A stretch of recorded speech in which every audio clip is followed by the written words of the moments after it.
اللہ فرماتا ہے وَلَا تَأْكُلُوا أَمْوَالَكُمْ بَيْنَكُمْ بِالْبَاطِلِ، اے مسلمانوں تم ایک دوسرے کا مال ناجائز طریقے سے، باطل طریقے سے، انویلڈ طریقے سے، اویدھ طریقے سے نہ کھایا کرو، ایک دوسرے کا مال حرام طریقے سے نہ کھایا کرو۔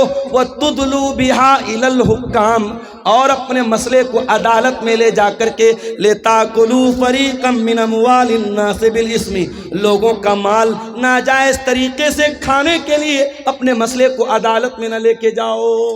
کبھی کبھی ایسا ہوتا ہے، ہمیں معلوم ہے زمین ہماری نہیں ہے، جائیداد ہماری نہیں ہے، پیسہ ہمارا نہیں ہے، ہم ہڑپ رہے ہیں کسی کا، مگر ہم کو پتا ہے عدالت میں جائیں گے تو ہم جیت جائیں گے۔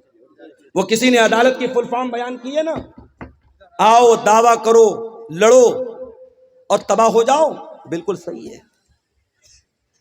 ابھی اتر پردیش میں مدرسے کا مقدمہ چل رہا تھا، پتا ہوگا آپ کو۔ اتر پردیش میں جتنے سرکاری مدرسے تھے، الہ آباد ہائی کورٹ کا فیصلہ آیا کہ یہ سارے مدرسے غیر قانونی ہیں، ان کو بند کر دیا جائے اور ان مدرسے میں پڑھنے والے بچوں کو اسکول میں ڈال دیا جائے۔ عدالت کو ان مدرسوں میں پڑھنے والے 2 لاکھ بچوں کی تو چنتا تھی، مگر ان مدرسوں میں پڑھانے والے 10,000 ٹیچروں کی کوئی چنتا نہیں تھی۔ رمضان کے مہینے میں یہ فیصلہ آیا، اتر پردیش کے مدرسوں میں پڑھانے والے سرکاری ٹیچروں کا جینا حرام ہو گیا، ان کے حلق کے نیچے کھانا نہیں اتر رہا تھا۔ اس میں بیچارے ایسے بوڑھے لوگ بھی تھے جو ریٹائرمنٹ کے قریب ہیں، اس میں ایسے لوگ بھی ہیں کہ ان کی تنخواہ سے پورا پریوار چل رہا ہے، بھائی بہن سب کو کھلا رہے ہیں۔ عدالت کا یہ فیصلہ آیا، سب کے پیروں کے نیچے کی زمین کھسک گئی۔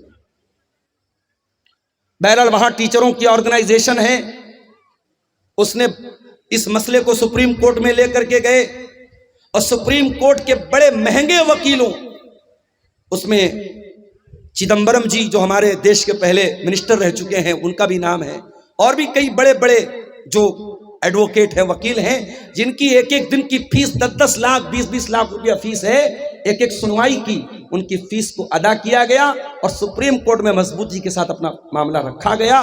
اور ابھی 2 دن پہلے سپریم کورٹ کا فیصلہ آیا، سپریم کورٹ نے کہا نہیں، یہ مدرسے غیر قانونی نہیں ہے، مدرسے کو برقرار رکھا جائے، مدرسوں کو بند نہ کیا جائے۔ بتانا یہ چاہتا ہوں کہ سپریم کورٹ میں ایک کیس لڑنے کے لیے ایک وکیل کو جو فیس دینے کی ضرورت پڑتی ہے، غریب آدمی نہیں دے سکتا۔ ایک ایک دن کی فیس 20-20 25-25 لاکھ روپیہ ہے، کوئی نہیں دے سکتا۔ اب قرآن کی ذرا اس آیت پر غور کرو، اللہ کہہ رہا ہے وَلَا تَأْكُلُوا أَمْوَالَكُمْ بَيْنَكُمْ بِالْبَاطِلِ، ایک دوسرے کا مال ناجائز طریقے سے مت کھاؤ، وَتُدْلُوا بِهَا إِلَى الْحُكَّامِ، اور اپنے مسئلے کو عدالت میں نہ لے کر کے جاؤ، لِتَأْكُلُوا فَرِيقًا مِّنْ أَمْوَالِ النَّاسِ بِالْإِثْمِ، ہو سکتا ہے کہ تم غلط ہو، لیکن جج اور وکیل کے ساتھ سیٹنگ کر کے تم غلط کو صحیح کروا دو، ہو سکتا ہے غلط ثبوت پیش کر دو، ہو سکتا ہے غلط گواہ پیش کر دو، لوگوں کا مال ناجائز طریقے سے کھانے کے لیے اپنے مسئلے کو عدالت میں نہ لے کر کے جاؤ۔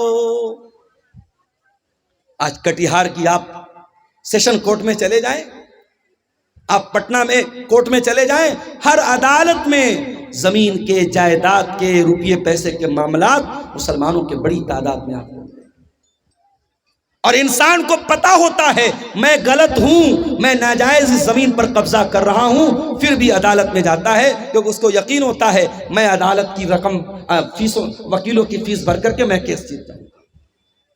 کان کھول کر کے سن لو میرے پیارے ساتھیوں، دنیا کی عدالت کے اوپر بھی ایک عدالت ہے، اور اس عدالت میں کوئی وکیل نہیں ہوگا، اس عدالت کا جج اللہ رب العالمین ہوگا، نہ وہاں رشوت چلے گی، نہ وہاں کسی کی جھوٹی گواہی چلے گی۔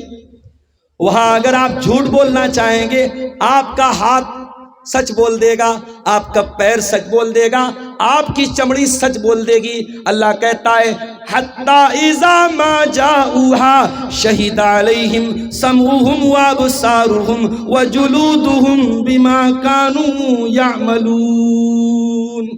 میرے بندو، قیامت کے دن تمہارے کان بھی گواہی دیں گے، تمہاری آنکھیں بھی گواہی دیں گی، تمہاری چمڑی بھی گواہی دے گی۔ وَقَالُوا لِجُلُودِهِمْ لِمَ شَهِدتُّمْ عَلَيْنَا قَالُوا أَنطَقَنَا اللَّهُ الَّذِي أَنطَقَ كُلَّ شَيْءٍ۔ انسان اپنی چمڑی سے کہے گا تو کیسے بول رہی ہے؟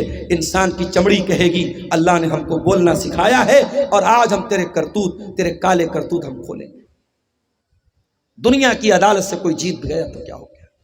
اللہ کی عدالت میں کوئی جھوٹ نہیں بول سکتا۔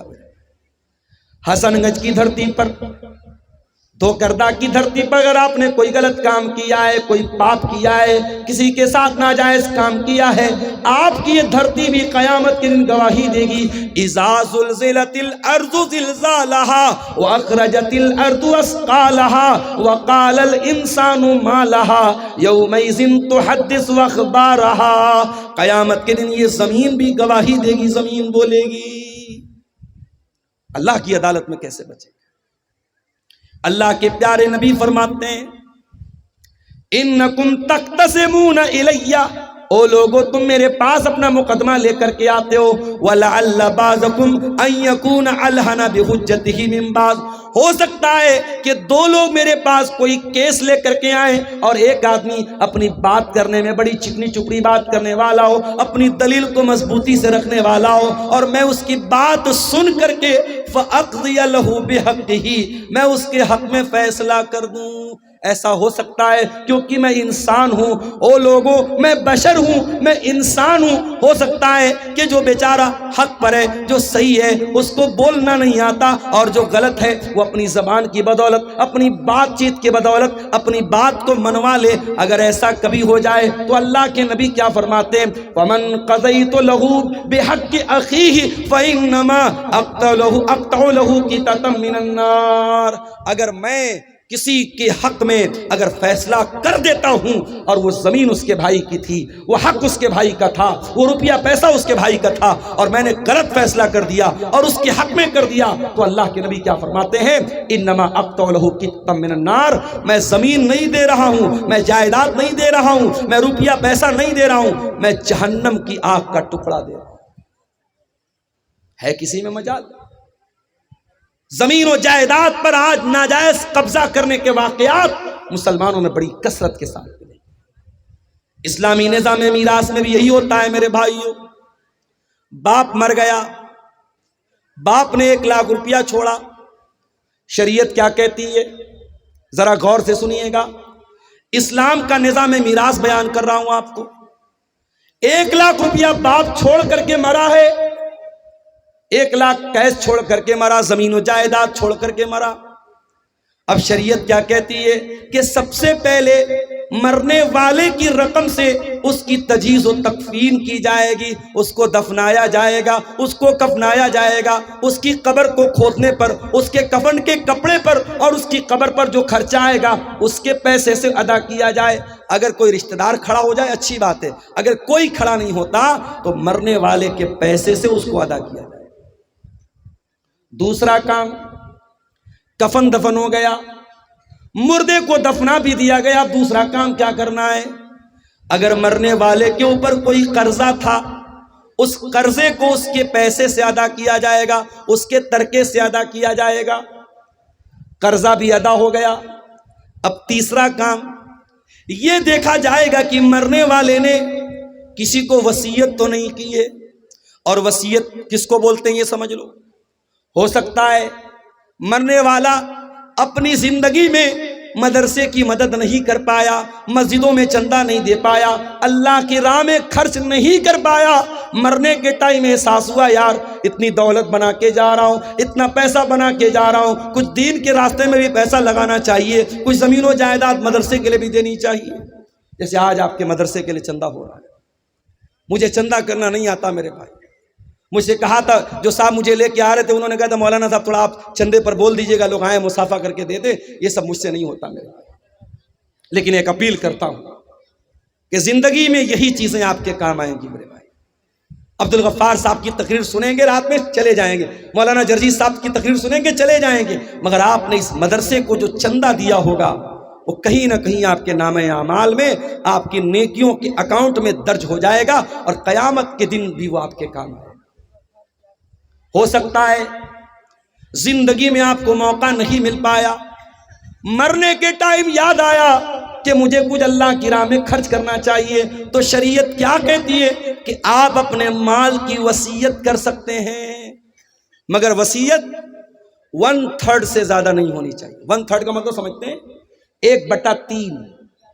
اگر مرنے والا 3 لاکھ روپیہ چھوڑ کے گیا ہے تو کسی مسجد میں، کسی مدرسے میں، کسی یتیم کو، کسی غریب کو، یا کسی ایسے رشتہ دار کو جو اس کا وارث نہیں ہے، وارث کو وصیت نہیں کر سکتا، اپنے بیٹے کو وصیت کر کے جائے، بیٹے کو اتنا دے دو، بیٹی کو اتنا دے دو، اس کا کوئی اعتبار نہیں۔ وارث کو وصیت، بیٹا تو وارث ہے، بیٹی تو وارث ہے، باپ تو وارث ہے، وارث کو وصیت نہیں کرے گا۔ وارث کے علاوہ کوئی رشتہ دار ہے، مان لو کسی بچے کو آپ نے گود لے لیا، کسی بچے کو آپ نے پال لیا، پرورش کر لی، اب ظاہر ہے آپ نے پرورش تو کی ہے، مگر وہ آپ کا سگا بیٹا نہیں ہے تو آپ کی جائیداد کا وارث نہیں ہے۔